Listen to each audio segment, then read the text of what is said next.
notícias do Flamengo, que estreia segunda na Copa do Mundo de Clubes da FIFA contra o Esperance, da Tunísia. O time chegou hoje mais cedo aos Estados Unidos. O Marcelo Correge acompanhou tudo de perto. Chega agora para contar pra gente como foi. Oi, Correge. Boa tarde pra você, querido.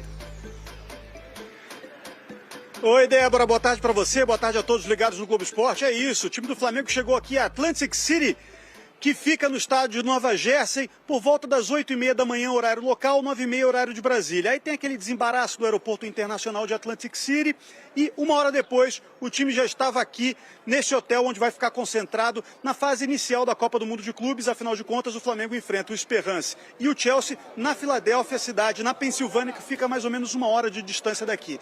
No desembarque, a gente viu o contato dos jogadores com 3 torcedores, fãs de futebol dos Estados Unidos, americanos ali muito interessados em autógrafo: Alexandro, Danilo, De La Cruz, muitos jogadores interagindo com eles. O Jorginho, o Gerson passou discretamente por trás. Isso porque ontem, no embarque no Galeão, o Aeroflá foi negativo para o Gerson, que está em negociação com o Zenit da Rússia. Deve ser vendido depois da Copa do Mundo de Clubes por 25 milhões de euros, aproximadamente 154 milhões de reais. Daqui a pouco, o José Boto, diretor de futebol do Flamengo, vai dar uma entrevista coletiva e falar sobre esse assunto, Débora.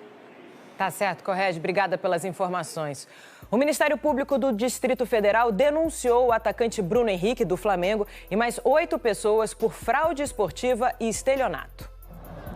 Bruno Henrique é acusado de forçar um cartão na partida contra o Santos no Brasileirão de 2023. O atacante foi punido com um amarelo e, na sequência, um cartão vermelho.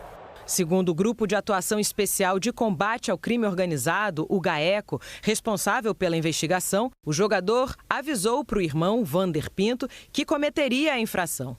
Vander, então, repassou a informação para outras pessoas, que também fizeram a mesma aposta. O Ministério Público se baseia nas trocas de mensagens obtidas nos telefones de Bruno Henrique e do irmão. Agora, o Tribunal de Justiça do Distrito Federal vai decidir se aceita ou não a denúncia. O caso também está no Superior Tribunal de Justiça Desportiva, que a princípio tinha arquivado o processo, mas o desarquivou diante dos novos elementos.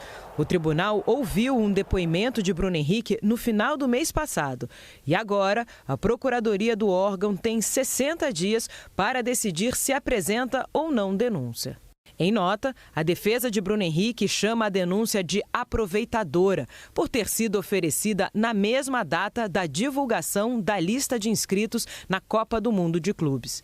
E ainda diz que as acusações serão refutadas imediatamente no processo. O Flamengo afirmou que não vai se pronunciar e que está com o foco na competição. Vini Casagrande, festa bonita que fez a torcida do Flamengo para embarcar para o Mundial, o time do Flamengo, hein, Vini? Boa tarde para você. Pois é, uma festa muito bonita, como de praxe, a torcida do Flamengo sempre fazendo esse Aeroflá, que é importante. Eu gosto de mencionar e valorizar esse tipo de evento, porque é quando os torcedores que não têm acesso ao Maracanã atualmente por conta do valor alto do ingresso, conseguem de alguma forma fazer parte da história do Flamengo. Eu tenho certeza que daqui a 10, 15 anos, o torcedor vai lembrar: ó, eu estava lá nesse Aeroflá, no Aeroflá, antes do embarque do Flamengo para um Mundial de Clubes, que é uma competição extremamente importante. Então é uma festa para a gente valorizar. Infelizmente acaba tendo um certo problema ali, que a gente pôde ver um bom VT do Flavinho Vinick, mas fora isso fica o lado positivo essa festa. Eu tenho certeza, por exemplo, o Jorginho, que nem sequer entrou em campo ainda com a camisa do Flamengo, já teve a oportunidade de assistir a um Aeroflá de perto, em loco. Então esse tipo de situação, se o jogador ele não fica comovido, se ele não fica arrepiado, ele não tem coração. Porque eu fico arrepiado vendo pela televisão, imagino o jogador vendo aquilo ali ao vivo, no ônibus. Ele olha para o teto do ônibus, tem uma mão saindo, o torcedor literalmente bota uma mão dentro do ônibus, de alguma forma tentando encostar no jogador e passar uma energia positiva. Então é uma festa linda, maravilhosa, parabéns aos rubro-negros que fizeram esse evento ontem novamente. E repito, não tem como o jogador ele não ficar arrepiado, ficar comovido com esse tipo de evento. E Casagrande, já chegou o Flamengo, hein? É o teu Arrascaeta aí, Vene? É, chegou com o Gerson também, que eu acho que esse é o assunto mais importante. Vamos falar, você quer falar disso, né? Não vou falar, chegou aos Estados Unidos. Chegou, agora é se preparar para o jogo de segunda-feira uma estreia importante contra o Esperance, que muita gente acha que vai ser um jogo fácil, que inclusive tem um jogador que é ex-Vasco, Ian Sassi.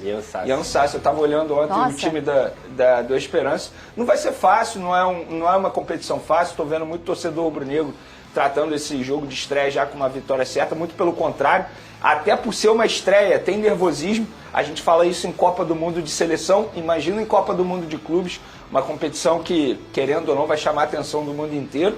E é isso, é preparação total para esse duelo. Eu acho que o Flamengo, se estrear com uma vitória, querendo ou não, você já ganha uma moral, fica, enfim, mais animado para essa competição. Acho que o grande jogo vai ser contra o Chelsea no dia 20.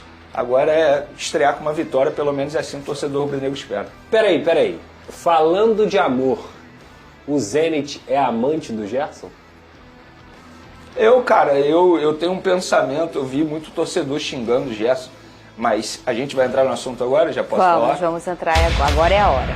Porque eu não considero um Gerson traidor, embora eu vi muito torcedor rubro-negro. Tinha essa nota aí, Vene, ontem, a torcida fez no programa mercenário, eu não vou nem ler essa palavra. Antes de mais nada, eu acho mais importante contextualizar toda a situação, trazer todas as informações e depois dar a opinião. Então vamos lá. Vamos lá. Ontem, depois do programa, inclusive durante o programa eu recebi a ligação e não pude atender, obviamente, porque eu estava ao vivo. Sim. Aí após o programa, conversei com a pessoa, essa pessoa me garantiu, Vene, pode cravar, o Gerson já aceitou a proposta do Zenit, tivemos uma reunião, o Gerson deu ok, só que ele só fez um pedido ao Zenit, para pagar a multa rescisória ao Flamengo após a Copa do Mundo de Clubes. Ou seja, isso foi um pedido do Gerson, não é um desejo do Zenit. Vem aí o Flamengo nessa história. Não tem uma negociação, Fernandinho, não tem uma conversa entre Zenit e Flamengo. Por quê? O Flamengo só libera o jogador pelo pagamento da multa rescisória. A única consulta que teve ao Flamengo foi, isso 10 dias atrás, o Flamengo topa parcelar o valor da multa rescisória de 25 milhões de euros? A resposta foi, não, esquece. Multa rescisória é como está em cláusula, é pagamento à vista. O Zenit vai pagar, inclusive só não pagou ainda porque o Gerson solicitou isso ao Zenit. Olha, paga a multa rescisória depois da minha participação na Copa do Mundo de Clubes, que eu quero me despedir do Flamengo, eu quero jogar essa competição. Eu acho até importante para ele também, uma competição que vai dar uma certa notoriedade, porque notoriedade é algo que ele não vai ter no futebol russo, muito pelo contrário, vai, entre aspas, se esconder. Então ele já deu esse ok. Mas o Flamengo, ele não é obrigado a ser avisado pelo Zenit que a multa será paga. Isso é uma informação minha, no caso, que o Gerson deu um ok para o Zenit após uma reunião. Está tudo acertado. Agora, se o Gerson vira para o Zenit e fala hoje, pode pagar a multa rescisória que eu vou embora hoje, o Zenit vai depositar o valor da multa rescisória. Então depende muito mais agora da eliminação do Flamengo na Copa do Mundo de Clubes.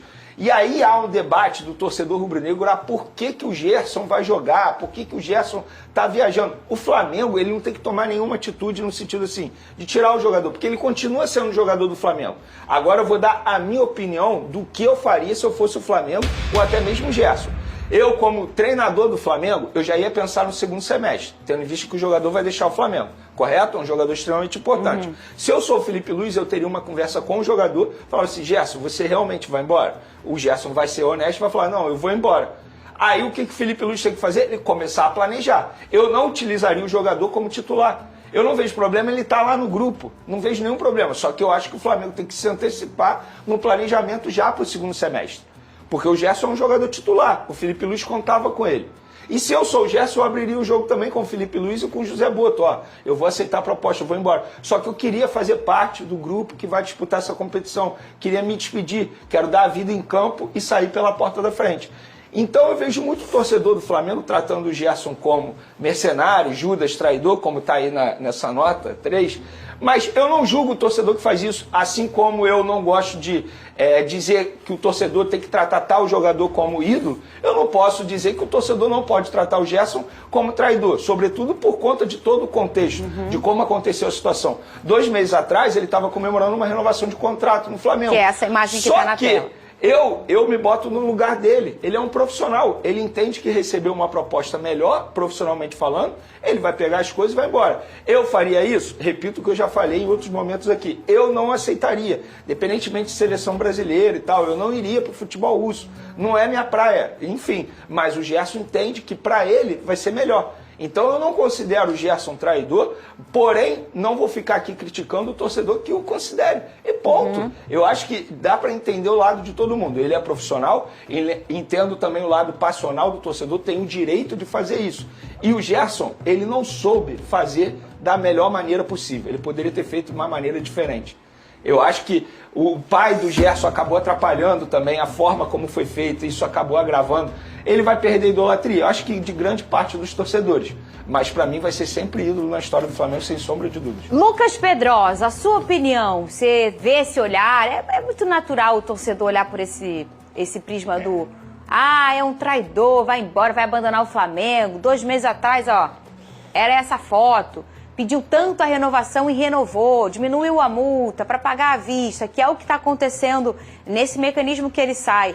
Qual é a sua opinião em relação a isso, Lucas Pedrosa? Eu consigo entender o torcedor que está revoltado com o Gerson, porque a forma como a condução das coisas aconteceram, ela é uma forma revoltante de fato, porque o pai do Gerson usa o Zenit para poder conseguir a renovação de contrato, dizendo meio que em forma de ameaça de, esse clube aqui tá querendo levar o Gerson. Vocês vão renovar ou vocês não vão renovar? Esse clube aqui tá querendo assinar uma proposta. Aí o Flamengo vai lá, o Gerson tinha 2 anos de contrato, se eu não me engano. Até 2027. Tinha 2 anos de contrato. O Flamengo vai lá, abre uma exceção, porque eu acho que isso é uma exceção, você renovar com o jogador 2 anos antes. Eu mesmo defendi aqui que o Flamengo deveria fazer isso por ser o Gerson, em relação cara, ele é a cara do Flamengo, ele é o capitão do Flamengo, ele é o principal jogador do Flamengo. Por que você não vai dar uma prioridade pro Gerson? Porque o Gerson dentro de campo, ele se paga, ele se valoriza, ele é o jogador que merece sim ter uma renovação de contrato. Entrega esportiva, né? Aí, 2 meses depois, o mesmo clube que o pai dele usou para poder fazer a renovação de contrato é o clube que vai levar o Gerson?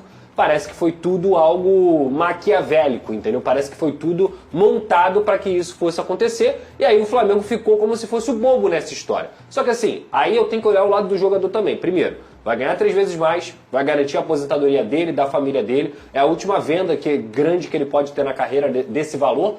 E no final das contas, para ser muito sincero, o Flamengo vai receber um ótimo valor pelo Gerson, um jogador de 28 anos que vai estar pagando aí 25 milhões de euros. Em outros momentos, dificilmente o Flamengo conseguiria vender o Gerson por esse valor. Então assim, no final das contas, sobre usar ou não usar, eu acho que ele tem que ser utilizado. Ele é jogador do Flamengo, ele tem contrato com o Flamengo, e o Felipe Luiz conta com o Gerson porque o Gerson é peça crucial desse time. O Flamengo tem que pensar em avançar o mais possível, digamos assim, dentro do Mundial, porque é uma valorização da marca, a Copa do Mundo de Clubes vai estar todo mundo assistindo, então quanto mais longe o Flamengo for, mais o nome do Flamengo cresce. E se o Gerson pode ajudar nesse sentido, que ajude. Essa é a minha opinião. Então assim, mas só para resumir, eu consigo entender perfeitamente quem se revolta com essa situação. E eu consigo também entender que o Gerson está tomando uma escolha. Eu faria essa escolha? Não, eu jogaria a Copa do Mundo. Sem a seleção brasileira nessa equação, eu consigo entender o Gerson mais ainda. Com a seleção brasileira, eu jamais abriria a mão da minha vaga na Copa do Mundo para jogar no Zenit. Nação rubro-negra, negócio fechado, martelo batido, Gerson está de saída do Flamengo para jogar no futebol russo, para jogar no Zenit, né? O jogador vai ganhar, assim, um altíssimo salário. É um cara que ajudou o Flamengo a ganhar títulos importantes, principalmente a Libertadores, né, de 2019, mas ciclo se encerra. E o Flamengo, já sabendo disso, já mira um substituto ideal para o volante Gerson, camisa 8, que se trata do Andréas Pereira, que atualmente joga pelo Fulham, baita jogador. Para mim, esse chega, veste a camisa, sai jogando. Muitos torcedores ficam com o pé atrás com o Andréas Pereira, né, pelo fato daquela falha gravíssima que ele cometeu na final da Copa Libertadores, mas é um jogador assim, que ao meu ponto de vista é um baita de um jogador, é um baita de um atleta. O cara chega, veste a camisa e sai jogando. Então assim, eu aprovo muito a chegada do Andréas Pereira, mas eu quero saber de vocês, o que vocês acham, né, de ver o Andréas Pereira vestindo novamente o manto sagrado? Seria uma boa, não seria? Deixa aqui nos comentários, amigas e amigos, que eu prometo responder a todos vocês. Eu tô indo nessa, nação rubro-negra. Fiquem com Deus e até a próxima!